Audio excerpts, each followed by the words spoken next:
안녕하세요 여러분, 윤입니다. 오늘은 호주에서 집을 렌트하는 방법과 그 후기에 관해서 자세히 이야기 나눠볼까 하는데요. 저 역시 호주 5호를 오고 쉐어부터 시작해서 지금은 렌트를 해서 살고 있는데요. 이전 생활비 영상에서도 한번 말씀드렸다시피 호주 생활 중 가장 많이 들어가는 돈이 바로 집값입니다. 쉐어든 렌트든 호주의 물가가 상당히 비싸기 때문에 집값 역시 어마어마한데요. 제가 호주에 와서 썼던 집 쉐어, 렌트 비용만 약 42,000불 정도를 썼더라고요. 가구에다가 전기세, 인터넷까지 부수적으로 든 비용까지 모두 합치면 약 50,000불 정도 썼던 걸로 나옵니다.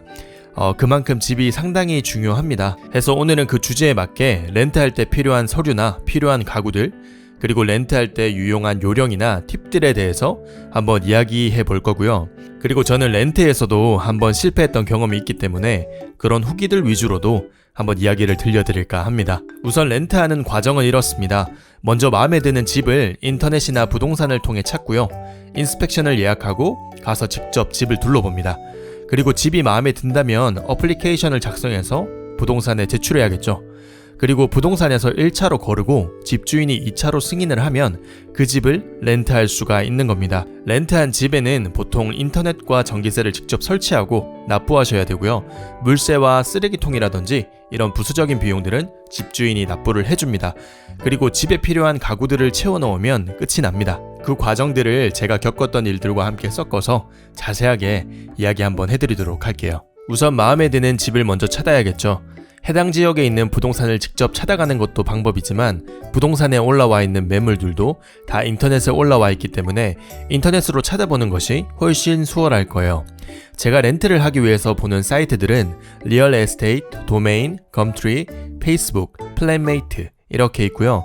각 지역에 해당하는 한인 사이트에서도 구할 수 있겠죠. 여기서 선호하는 지역은 어디인지, 아파트나 타운하우스, 빌라 등 어떤 유형의 집을 원하는지, 가격대는 어떻게 되는지, 방, 화장실, 주차 공간은 몇 개인지, 가구가 완비된 집을 구하는지 아니면 가구가 없는 집을 원하는지 등의 선택사항을 좁혀서 검색한 후에 내가 원하는 알맞은 집이 있다면 인스펙션 날짜를 보고 집의 상태를 보기 위해 가면 됩니다. 호주는 한국처럼 바로바로 인스펙션을 보러 갈 수 있는 게 아니라 무조건 부동산에서 제시하는 날짜에 예약을 하고 가야 해요. 한국이 모든 면에서 정말 빠르고 좋죠. 그에 비해 호주는 택배든 예약이든 뭐든 다 한국에 비해서 조금 느린 편입니다. 그리고 인스펙션을 가셔서는 집 내부 외부가 사진에서 봤던 것과 동일한지, 그리고 에어컨 배치나 수압이 적당한지, 집 앞 거리가 너무 어둡진 않은지, 낡은 곳이나 개미, 벌레 등이 파먹은 곳은 없는지, 분기별로 전기세는 보통 얼마나 나오는지 이런 것들 확인해 주시면 되고요. 인스펙션 후에도 이 집이 마음에 든다면 어플리케이션을 작성하시면 되는데 보통 부동산에서 나온 직원이 페이퍼를 나눠주기도 하고 메일로 보내주기도 한답니다. 사실 이 어플리케이션이 가장 중요해요. 인터넷에서 집을 찾는다거나 그 집에 인스펙션을 간다거나 하는 건 누구든 갈 수 있어요. 하지만 그 집을 렌트할 수 있는 건 아무나 할 수가 없어요. 어플리케이션을 제출할 때 가장 중요한 점은 너가 렌트를 했던 이력이 있나? 너가 렌트비를 낼 능력이 있나? 이런 것들입니다. 부동산에서 어플리케이션 종이라고는 딱 한 장 주는데 사실 이것보다 더 많은 암묵적인 자료를 제출해야 결과적으로 렌트를 할 수 있는 가능성이 올라갑니다. 부동산에서 주는 어플리케이션 종이만 작성해서 쓰고 여권 사본만 딱 가져다 주면 그냥 서류에서 탈락이라고 보시면 됩니다. 가령 개인정보라 원래는 법적으로 공개가 되지 않는 것들을 필요로 하는데요. 더 절실한 사람들은 통장 잔고도 함께 첨부해서 보여주기도 해요.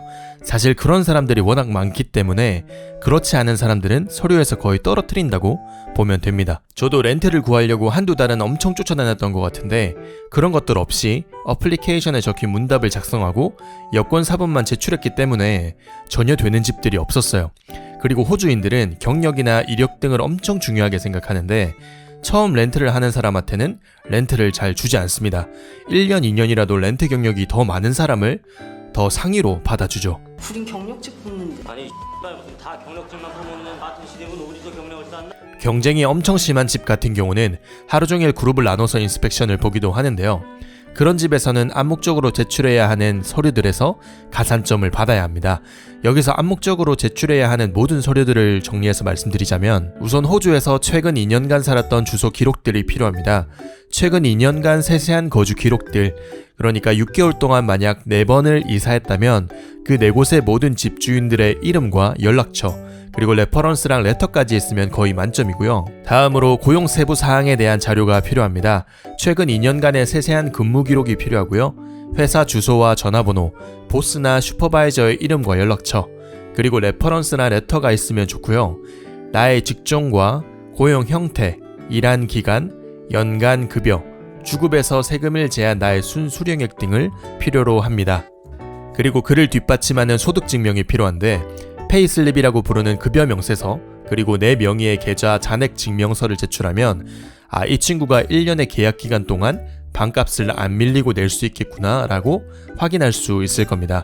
굉장히 민감하고 개인적인 부분이죠. 제가 생각했을 때 일주 반값의 6개월치의 잔액은 본인 계좌에 있어야 안전합니다. 만약 일주에 400불짜리 집이라면 6개월, 그러니까 26주 동안 1,400불이 필요하거든요. 그러니까 적어도 10,000불 이상은 잔액이 증명돼야 집주인 입장에선 안심할 수가 있겠죠.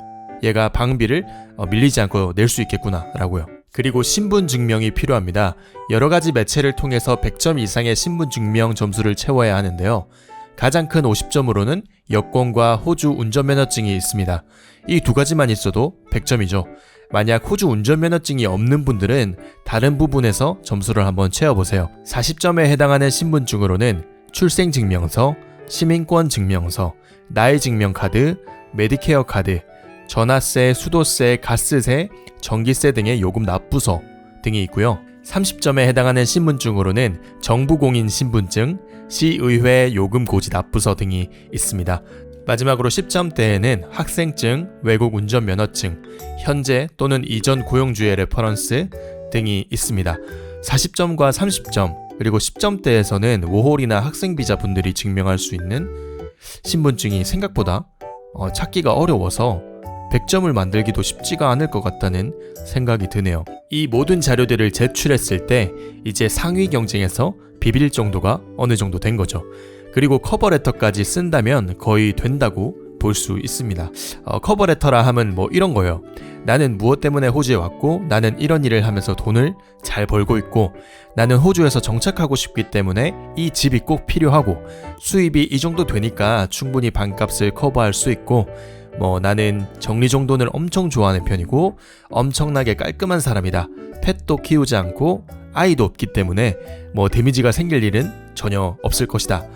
나는 약속을 엄청 잘 지키는 편이고 내가 타일러라서 타일 부서진 게 있으면 스스로 고치는 것도 가능하다. 막 이런 장점들을 막 어필해서 그걸 막 쓰는 겁니다. 그런 모든 서류들을 완벽하게 제출한 다음에 마지막으로 결과를 통보받는데, 당연히 다른 분들이 되면 보통 연락이 잘 안 와요. 경쟁이 거의 없는 집이라면 전화가 올 수도 있지만 10명 이상 되는 그런 경쟁이 치열한 집 같은 경우는 아예 전화도 안 주더라고요. 자리가 좋거나 인기가 많아서 경쟁이 치열한 집은 당연히 잘 연락이 안 올 거고, 좀 외곽이나 좀 오래 비어 있었던 집 같은 경우는 떨어지게 돼도 아마 전화가 올 거예요. 근데 만약 집주인이 나를 픽했다는 전화가 오면 들어갈 날짜를 맞춰서 이사를 가시면 됩니다. 이사를 하려면 이사업체를 부르거나 아니면 자기가 직접 유투를 빌려서 이사를 하거나 아니면 작은 차로 조금씩 실어서 나르는 등 여러 방법이 있겠죠. 호주의 이사업체 같은 경우는 저도 한 번도 안 해봤는데 1,000불에서 한 1,500불 정도 하는 것 같더라고요. 짐의 양이나 또 이사가는 지역의 거리에 따라서 조금은 달라지겠지만요. 그런 것도 한번 알아보시면 좋을 것 같고, 그리고 짐차를 렌트해주는 것도 있거든요. 인터넷 검색하시면 많이 나오니까 매뉴얼 차량을 운전하실 수 있는 분이 계시면 직접 운반하시는 것도 조금은 돈을 아끼는 방법이 아닐까 생각됩니다. 그리고 렌트를 할 때 제가 필요로 했던 가구들은 TV 거실장, 냉장고, 세탁기, 각 방당 침대와 책상, 의자, 그리고 협탁, 그리고 청소기, 식탁과 의자, 그리고 소파, 커피 테이블, 전자레인지, 신발장, 책장, 그리고 그릇이나 냄비, 칼, 수저, 후라이팬 등등 주방용품, 그리고 밥솥, 포트기, 토스트기, 에어프라이기, 그리고 옷걸이 한 100개 정도를 필수로 생각하고 구매를 했었습니다. 그리고 어플리케이션이 승인되고 렌트 계약하실 때 최소가 6개월부터 1년, 2년 이렇게 가능하지만 집주인들이 정말 가장 선호하는 건 거의 다가 1년입니다. 중간에 집이 깔끔하게 쓰이고 있는지 중간 점검도 할 수 있고 1년 사이에 너무 집 관리가 안 됐다거나 하면 또 렌트를 중단할 수도 있고 말이죠. 그리고 1년 동안 문제없이 깨끗이 썼다면 1년 연장하는 건 쉬운 일이니까요. 그래서 워홀 분들은 렌트하는 데에는 조금 어려운 감이 있습니다. 기간도 너무 짧고 또 가구들을 다 사서 1년간 지낸다고 해도 또 돌아갈 땐 다시 또 되팔아야 하니까요. 그러면 렌트로 얻는 돈보다 나가는 돈이 더 많을 수도 있어요. 그리고 워홀 분들은 또 보통 한 지역에 있지 않으시니까요. 세컨 따려면 농장에다 뭐다 지역 이동이 참 많잖아요. 그래서 보통 최소 학생 비자분들이나 이민 준비하시는 분들이 렌트를 좀 많이 하시는 것 같습니다. 그리고 추가적으로 알려드릴 게 있다면 아파트인 경우에는 마당에 잔디를 깎는다거나 그런 이슈는 없겠지만 하우스를 렌탈할 경우에는 매달 자라나는 잔디를 깎아줘야 하기 때문에 그런 번거로운 면도 또 생각을 해 놔야 되고요. 그리고 집 앞에 제한 속도 60km 이상의 도로가 있으면 큰 차들이 지나갈 때, 그러니까 트럭이 지나갈 때 집이 막 흔들려요. 제가 그런 집을 렌트해봐서 아는데 정말 불편하고 밤에 잠도 막 깨고 그러거든요. 꼭 확인하시고, 그리고 절대 개인으로 계약하지 마세요. 에이전시 통해서 계약서 필수로 해서 렌트를 하시길 바랍니다. 그리고 집 앞에 박쥐가 서식하는 공원이 있는지 꼭 확인하시고요. 그리고 마지막으로 집을 렌트하고 처음 들어가게 되었을 때 데미지 난 부분을 꼭 촬영해 놓으셔야 됩니다. 나중에 내가 했다고 덤탱이 써서 본드비 못 받을 수도 있어요. 이 모든 게 제 실패했던 첫 렌트 이야기인데 생각보다 영상이 너무 길어져서 다음번에 따로 영상을 만들어서 올려야 될 것 같습니다. 오늘 영상은 여기까지고요. 그리고 이번 영상 전에 올렸던 워홀 후기의 반응이 아주 뜨거워서 정말 놀랬습니다. 관심 정말 감사드리고 다음 영상으로는 482 TSS 비자의 후기로 찾아뵙도록 하겠습니다. 영상이 유익했거나 재미있었다면 좋아요와 구독 부탁드리고요. 저는 다음 영상으로 찾아뵙겠습니다. 감사합니다. 좋은 하루 되십시오.